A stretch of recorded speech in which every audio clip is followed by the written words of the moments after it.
जिल्हा शालेय हँडबॉल स्पर्धा संपन्न.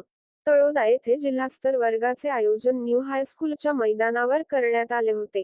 या स्पर्धेत तळोदा अमोणी शासकीय आश्रमशाळा तालुका तळोदा तसेच मिशन हायस्कूल शहादा तसेच शासकीय आश्रमशाळा सांगली नवापूर अशा संघांनी सहभाग नोंदवला. या स्पर्धा 3 वेगवेगळ्या गटात घेण्यात आल्या. स्पर्धेचे उद्घाटन तळोदा येथील पोलीस निरीक्षक लोखंडे यांच्या हस्ते झाले. यावेळी बोलताना त्यांनी खेळात जय पराजय होत असतात, मात्र प्रत्येक खेळाडूची एक वेगळी ओळख आपल्या वागण्यातून, चालण्यातून, बोलण्यातून दिसत असते. इतर विद्यार्थ्यांपेक्षा खेळाडूंची ओळख ही निश्चितच वेगळी असल्याकारणाने खेळाडूंनी स्वतःवर अभिमान बाळगावा. तसेच अभ्यासासोबत खेळ देखील आवश्यक आहे आणि खेळासोबत अभ्यास देखील आवश्यक आहे असे देखील त्यांनी सांगितले.